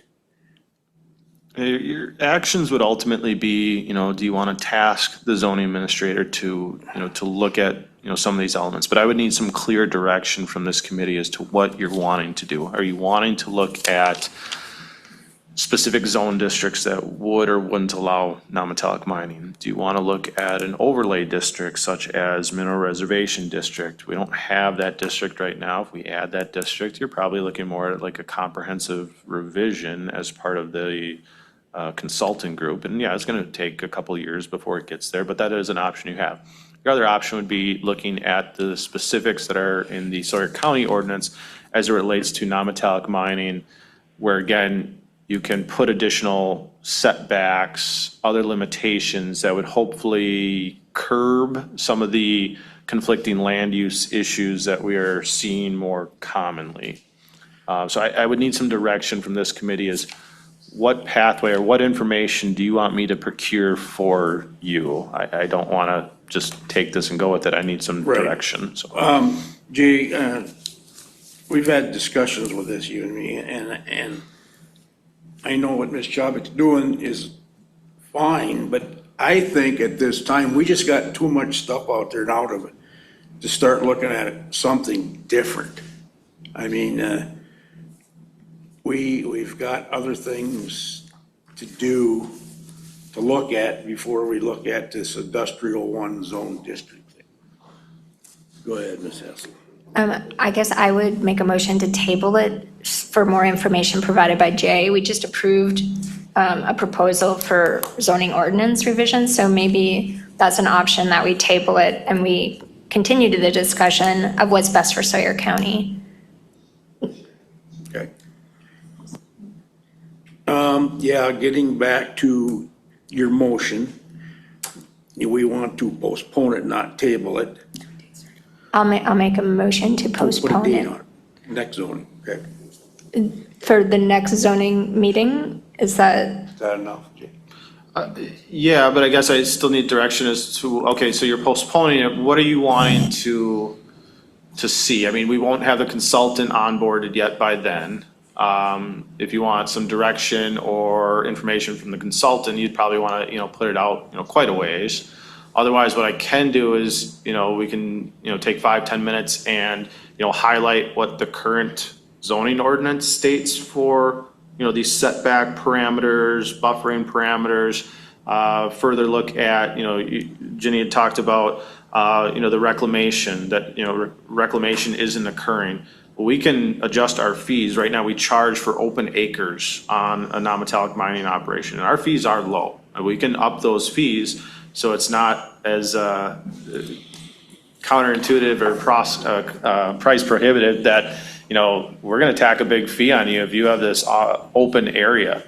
You're gonna pay us for this open area, or you go in and start reclaiming this. That is certainly something we talked about as well. so we don't have a second yet, so I would just ask that if I could make the motion to state that we postpone it until we get all of the correct information from Jay in front of us and don't have to, I don't want it to get lost, but maybe we make it by the end of the year, that we just bring it back for discussion and possible action again by the end of the year. Yeah, I'm fine with that. That'd be I'll great. second that. Okay, we have a motion and a second on the floor to, yes. I just want to make a brief comment. This is a great example of, as part of your comprehensive rewrite process, the information that Ms. Chavik has prepared in a very organized format is absolutely something you can take into consideration and get that feedback and have that input as part of your comprehensive rewrite process. So I just wanted to add that's the type of collaboration that you can do as part of that process. So, yeah, and Ms. Hessel's motion, I'd like to put a date stamp on that. She said the first of the year. Yeah. Oh, I heard the end of the year, but. How about we just do it at the December zoning committee meeting? I'll have the December? consultant onboarded by then, so I'll have additional discussions with them. I'll have additional documentation prepared for this committee showcasing what we have for current setbacks, buffering, noise mitigation, as well as the fee rates that we talk about for open acres, reclaimed areas. So I'll have an all-encompassing package at your December zoning committee. All right, okay, go ahead. Kate. Can we also discuss what zone districts non-metallic mining would be able to operate in? Because when I look at the Sawyer County Comprehensive Plan for forest, it says protect, manage, and enhance the sustainable use of forest and land resources, whether public or privately owned. Yeah, as part of the comprehensive plan, yeah. So there is probably some conflicting language within the general zoning ordinance, because general zoning ordinance with conditional use permit would be allowed for non-metallic mining in a forestry 1 zone district, an agricultural 1, an agricultural 2, a commercial 1, an industrial 1. So can we look at that as well? Yeah, obviously, we do have probably several, we have like 68 non-metallic mines in Sawyer County, I think was the last count. I don't know the number of those that are in a forestry zone district, but I would say a third are in forestry currently. Okay, all right. We have a motion and a second on the floor to postpone the non-metallic mining in industrial 1 zone districts until the December 2026 zoning committee meeting. Any more discussion on it? Roll call, Kathy? Ron Buckholz. Yes. Kay Wilson. Jim Evans. Yes. Stacy Hessel. Steve Carriennen. All in favor. Thank you. All right, number C, Jay? This is for the special use permit that we started talking about for these kind of specialized like hunting camps. We had a request last month come in. There was an individual that has a bear camp, and they've done this for, generations, a bunch of family that comes together, and they are here for 6 to 8 weeks, and they run a bear camp together. Well, there's nothing in the current ordinance that allows for the number of campers that they have out there to fit within the black and white of the ordinance. So I was tasked to kind of create some, options as to how we can potentially facilitate this. I've been slammed lately. I have not had any time to work on this. So I would ask that you postpone this for further discussion. I will say though, your September zoning committee meeting is also going to be a longer one. So maybe we postpone this till October. Okay, I was gonna. It's October too. How about November? How about November? Because even if we were to get all this together, this isn't going to help them for their situation this year. I mean, bear season starts in middle of September. So we do have some time to finalize this for their potential request for next year. So how about November would be great. Okay. I will make a motion to postpone this matter until our November meeting. Thank you. I'll second that. Okay, we have a motion by Mr. Evans, second by Ms. Hessel to postpone the special use ordinance amendment language until our November zoning committee meeting. Any more discussion? If not, I'm just gonna do a voice, Kathy, give you a break. Okay. All in favor, say aye. Aye. All opposed? Motion carries. All right, number D. This is the multi-dwelling development ad hoc committee updates. So just kind of giving the committee a little bit of kind of background history. So we've held, I forget the number of meetings, but we're on version 6 of the multi-dwelling development ad hoc committee draft proposal. As part of the last ad hoc committee meeting, that draft was to be sent out to legal counsel for review, and the ad hoc committee had then made a motion that they wanted to review those comments prior to sending it to zoning committee. Legal counsel made those comments, submitted them back to me. I had sent them to the chair and vice chair of the ad hoc committee and never got any response back. 3 months had gone by, and the vice chair had then indicated to this committee that, they never received those comments. Well, inadvertently, those comments were on a protected mode within a Word document, and yeah, they were looking at just a version 6 with none of the comments. So those comments were then submitted back to the chair and vice chair sometime in March of this year. And I have been waiting for indication of the chair on what they want to do with those comments, or if they want to hold another ad hoc committee meeting. We have heard from several other members of the ad hoc committee that they want to hold and host another meeting. But I've not been given any direction from the chair to say, yes, let's host another meeting. If the chair or if this committee wants to give direction to hosting another meeting, I would end up at that point sending out an email, probably a doodle poll as far as dates and times. If they are reviewing legal counsel's comments, you probably would also want to have legal counsel available to articulate the concerns. Some of the concerns that were identified, I don't know how to fix them. I don't know if legal counsel knows how to fix them. I don't know if ad hoc knows how to fix them, but there are some concerns that still need to be addressed one way or the other. And this was ultimately an item that the zoning committee chair wanted added on, so I will leave it at that. Yeah, Jay, and it was brought, to my attention by a few people that they would like to have another MDD ad hoc committee meeting, but also with a joint meeting with ad hoc and the zoning committee to meet. Well, I'm okay with that, but it needs to be the approval of this committee.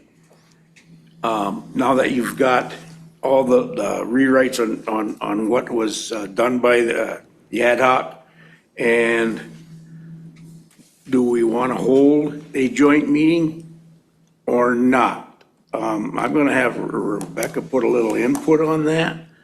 And this is only discussion only, so. Quick question for clarification. Has the committee received the version 6 with my comments? Yes. Yeah, it's part of the agenda packet. It is part of the agenda packet. Okay, I just wanted to make sure. Procedurally, you could have an official joint meeting. It would have to be noticed correctly because, ad hoc is deemed a committee that must be publicly noticed as a meeting under Chapter 19. If you have two official meetings, it can be a challenge because you literally have two separate bodies that are meeting. So you have two chairs, you have two processes, so forth. It can be done, but that's just something to think about. You could have an agenda item on your zoning committee that allows for more time to work through, ad hoc's work and committee, and then on that agenda, from a legal standpoint, you put that there may be a quorum of the ad hoc committee members there. You could, in terms of what my understanding of what the request from the ad hoc committee was, I believe that, if Jay's directed by the chair to set another meeting as they requested to review the legal comments, that's another option, which that can occur. And then those comments or the result of that meeting or that work can then come back to this committee. So you've got a few different options. So I've been putting a lot of thought into this, on this joint meeting. There could be some conflicts there, but I'm wondering maybe why can't we let the ad hoc committee have another kick at this by themselves? And let them have their one last final chance at it. I believe they deserve that, and I think that's maybe something that we should look at. And we don't need the zoning committee there. Let them do it, because we're gonna find out about it anyway, and it's gonna come to the board or the zoning committee. So that's just my input. Stacy, you got something you wanna add? I do. We just approved a proposal for zoning ordinance revisions. So wouldn't this company supersede whatever the ad hoc committee, or am I misunderstanding that? So the ad hoc committee has given their information. We just approved hiring a company that's going to go through all of our ordinances. So why would we have an ad hoc? Doesn't that dissolve the ad hoc? It wouldn't necessarily, I don't think, dissolve it, but as part of the request for proposal, that was indicated in it, that there has been, additional work done by a separate ad hoc committee. And it was at the request of the RFP that they take that information from ad hoc and use it as part of their development for additional ordinance revisions. That was something that I've stated for a while, and that was one of the reasons why I continue to state it to this committee that, thank you, ad hoc. We were, greatly appreciated. We'll definitely take the information that you've provided and use it towards additional framework for the larger revision process.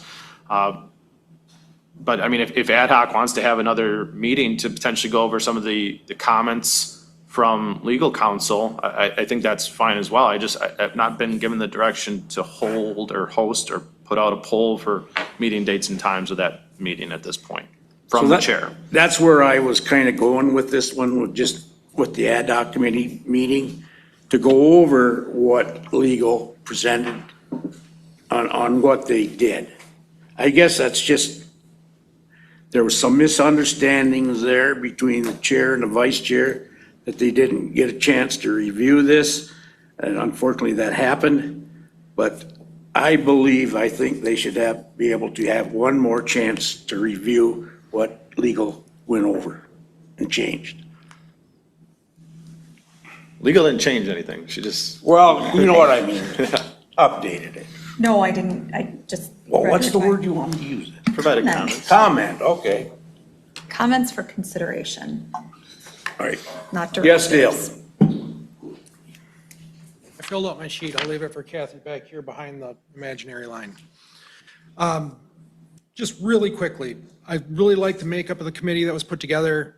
It was people from within the county, and there was hundreds of years of experience on that committee. Bob Langham alone's been here 80 years. He ought to know something about Sawyer County at this point. Yeah. I really enjoyed that. Within 3 minutes of that committee convening, we all agreed that it was a bad idea to have multi-dwellings on a single parcel. 3 minutes, maybe not even that long. And what we did for the next 6 meetings was use state law that was already written to codify what our thoughts were. I still, to this date, have not received legal counsel's review of this. Didn't know it was ever done or sent out. It's hard to disprove a negative. In other words, you didn't know you didn't get it? No, I didn't know I didn't get it. County board chair has already said, your committee's done. Thank you for your service. Some of you have probably seen those emails that went back and forth. So to us, it was kind of a slap in the face in that if you don't want to know the answer, don't ask the question. You know, you asked us to come up with something, we did, and that was the last we ever heard about it. So it may be true that it's good to bring in outside experts, but at the same time, this is Sawyer County, not Milwaukee County, not Eau Claire County, and I think we have to do what's best for us.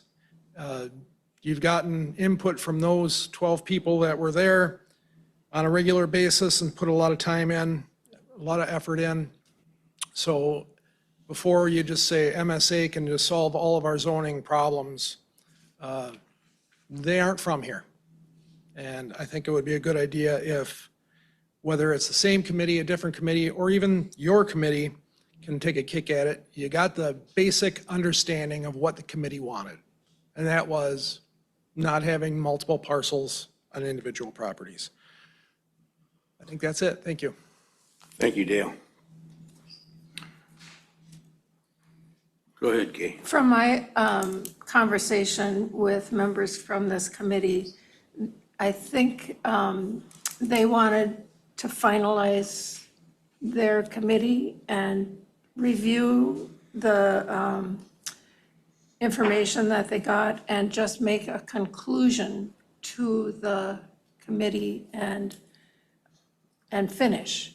Where right now it's still up in the air and they were told they were done, but they were not done.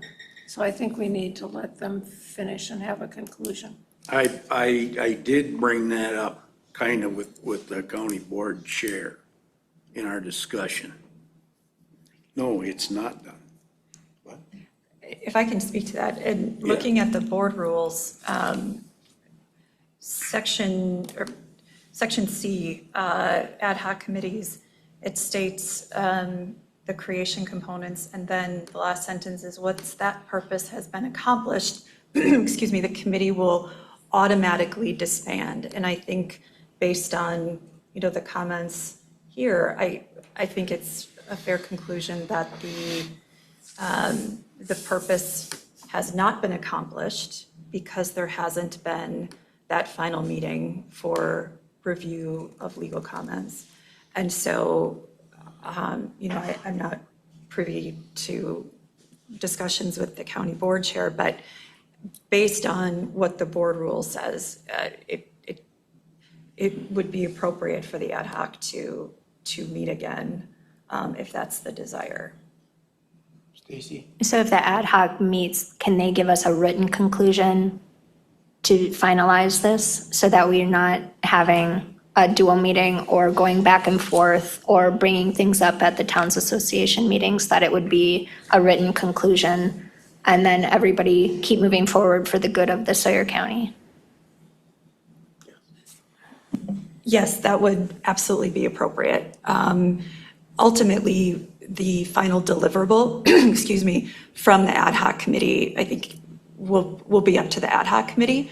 And then, bring that forward. And again, going back to the comprehensive rewrite, it sounds like the consultant is aware of ad hoc committee's work and can utilize that final product, if you will, from ad hoc into its development for the comprehensive rewrite. And again, as part of those stakeholder meetings, as part of that process, I would assume that ad hoc, the work is going to be discussed as part of that. But doesn't there have to be a sunset on an ad hoc? Because otherwise it could go on for years if they don't give a conclusion. And this is any ad hoc, I'm not just talking about theirs, but I just want to be clear when we're making an ad hoc committee for the county that there is a end date so that they're not open-ended forever and they come back and say, well, we would like to meet again, we would like to meet again, because that's a cost to the county too. So, and it's, it's kicking the can down the road. So I just want to make sure that, is that something that we have to put in as an amendment to our rules to say that there should be a start and end date to ad hoc committees? Well, I think, in terms of making an amendment to the board rules, that you always have that option. Based on the language now, once the purpose has been accomplished, it will automatically disband. So that's kind of an automatic, it ends. But how do you know if the purpose has been accomplished if you don't have a conclusion? Okay. Right. So that is a good point. But what the board can do as the creator of the ad hoc committee, it can also terminate the ad hoc committee as well. This does not require that the purpose of whatever an ad hoc committee is be accomplished. The board, within its discretion, has the ability to dissolve an ad hoc committee at any time, because that ad hoc committee is exactly that. It's an ad hoc committee of a standing committee of the board. So that would be within the board's discretion. So if there is a concern of an endpoint, that's an option as well.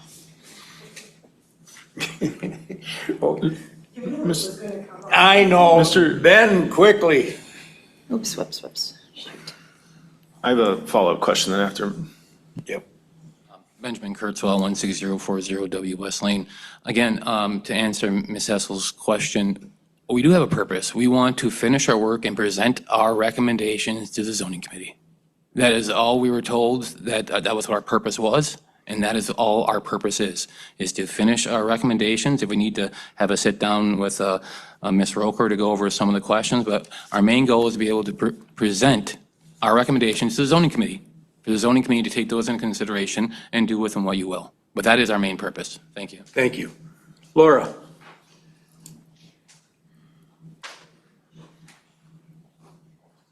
Short and sweet, and again, I guess partially addressing Stacy.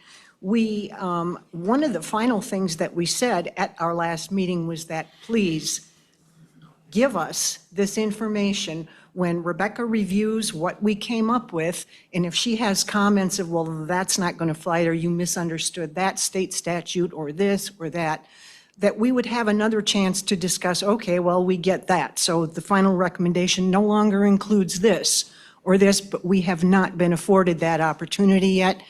And also, Stacy, I don't think any ad hoc committee that spends their own time, meetings, doing research, whatever, would want to have to continue their ad hoc committee for years. We had a specific purpose. We addressed that purpose. We just now are asking that the purpose that we were tasked with gets to be explained to the zoning committee. Thank you. Thank you. I think. Go ahead. Did you read the beginning out loud about the comments aren't supposed to be directed at specific supervisors? I thought you read that. The last three have. Yes, I know what you're saying, but I'm allowing this. But one thing I'm gonna say here quickly is, I sat in like on all them ad hoc committees except one. But I was not a voting member. I sat in as a town board member. Also, I had my county board member hat on.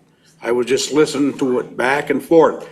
And one of the things I do remember, and I kind of brought this up, and I think maybe Dale will verify this, that the ad hoc wanted to send it to the zoning committee first. And that's where I recommended that, no, maybe we should send it to the legal department, let them review it, and then send it to the zoning committee. Yes, go ahead. So, Mr. Buckholz, may I? yes, go ahead. I think there's a lot of like confusion and misunderstanding that has potentially occurred here. And I guess I just want to clear the air and specifically speak to the chair of the ad hoc committee, Mr. Olson. Do you want to hold another ad hoc committee meeting to go over the legal counsel's comments?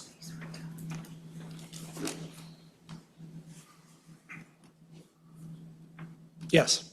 Okay, so within the next, give me 3 hours tops, I will be sending an email out to all of the ad hoc committee members with the comments as produced from legal counsel.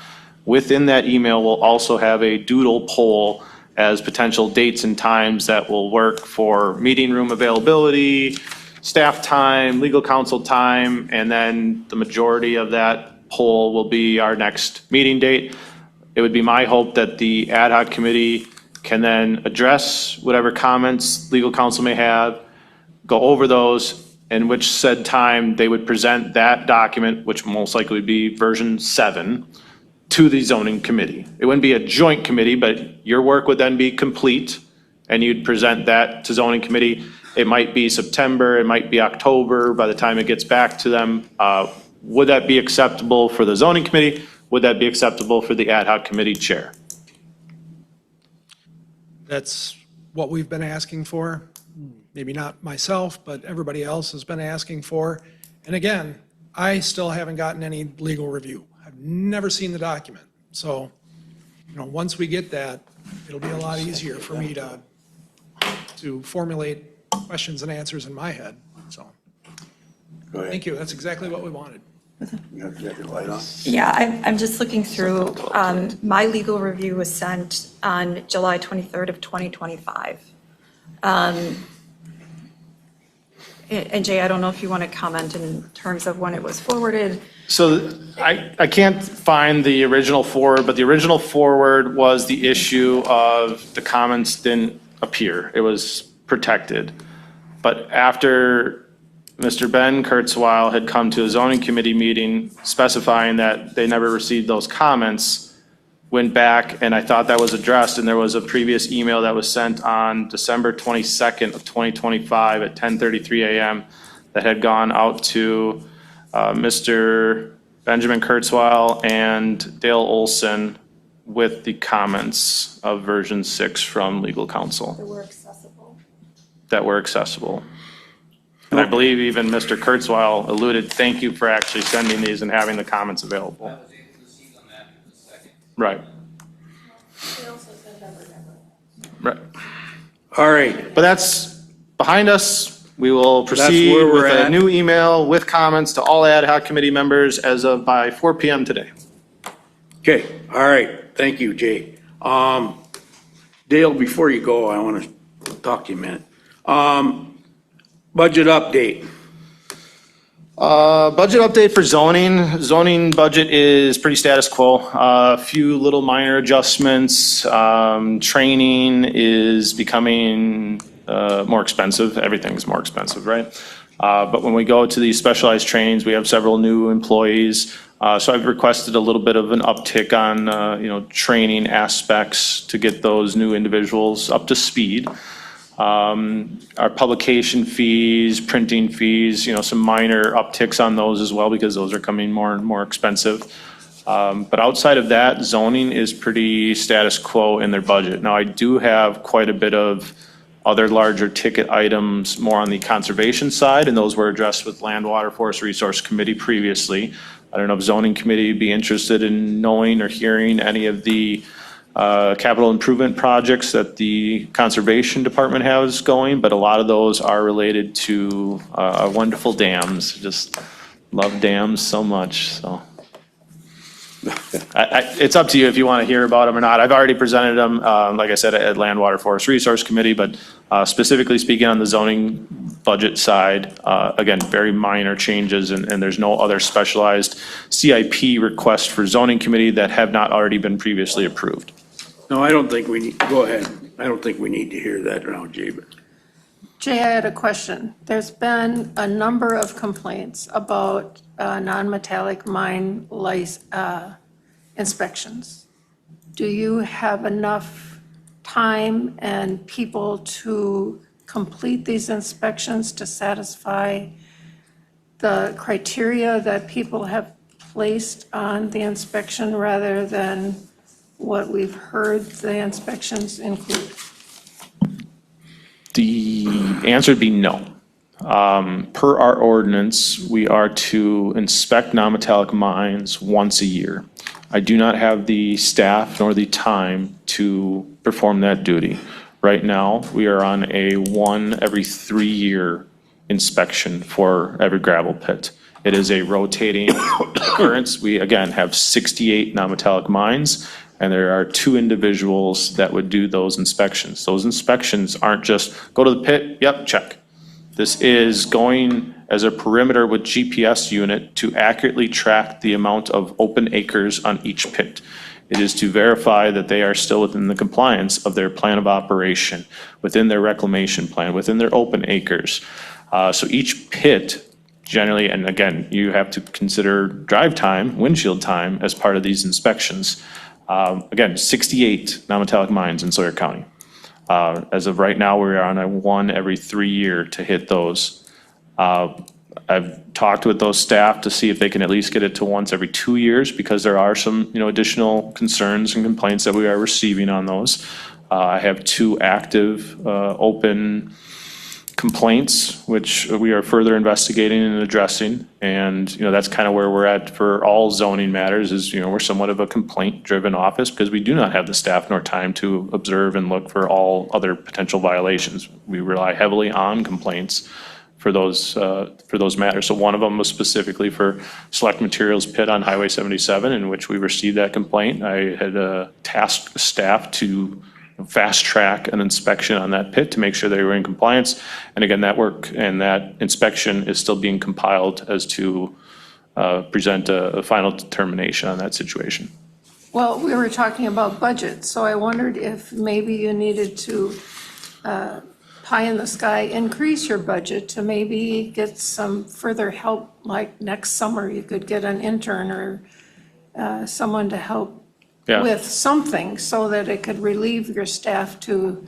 And that's what it really would come down to. It would have to be additional staff member request. I have not had that conversation with county administrator, who conveniently left at this point. But, that is something too where, we've talked about, what other tools could the current staff members get outside of just another body to help with this? One of the things we did talk about was potential drones. To instead of using and walking around the pit with a handheld GPS unit, you could potentially fly a drone up and do an area calculation of open acres. That would save some time, but then you have to have that staff member certified in aeronomics, or I don't know, I forget the licensing that's needed now, but you basically need like a mini pilot's license to fly a drone. Yeah. I already heard that zoning was using drones and they weren't very happy. That's news to me. I haven't heard nothing about it. I wish I had one. Boy, that would, Yeah. that would be, I don't know. that'd make But slick that's work what of a I- drone. Just brought it up because you were talking about budget. I think it's something Yeah. that you might want to consider to increase the budget for. because- Yeah, I have not included it this year, but I mean, I think that is a conversation that, bears consideration, moving forward with a potential, 2028 budget. Generally, anytime you request a staff position, it's tough. It's pulling teeth with the current budget structure that we have. It's less bodies and more work, and that's kind of been the And I know you guys are the swamped. status quo, right? Right. Yeah, I mean, if this committee and those county board supervisors have the backing for an additional, hybrid zoning, conservation, or code enforcement officer, I know we do have a code enforcement officer, but one of the requests to get the other zoning staff member 2 years ago was that we were going to give that code enforcement officer more to HHS, because They were seeing the complaints with Tourist Rooming House and needed additional help with their inspections of TRHs. That person also wears multiple hats when it comes to other animal control aspects. So yes, does would there a good be job. help with another body somewhere? Yes, and I think that is a consideration to make for next budget cycle. Okay, all right. Any new business that may come before the committee for discussion only? I'm going to mention KDML and BOA. Oh, I will. Yeah, go ahead. Just briefly to report to the committee, the KDML conditional use application, you may recall that from earlier this year. There was an appeal made to the Board of Appeals. That hearing was on Tuesday, and the committee's decision was upheld. So just for your information. Thank you for that. Did you want to talk about voting at all at town or zoning committee or no? Did you want me to talk about that? We kind of did and. We did it. Okay, so we don't need to. Yeah. All right, anything else? Kathy's coming around with the first rezone application. Make sure you get your signatures on that. You all voted in favor of it, but Okay, all right. And we're getting all the papers finalized. Everybody's getting their signatures. Ms. Hessel, what you told me earlier, I'm going to address that more next time. Thank you. All right, we're adjourned.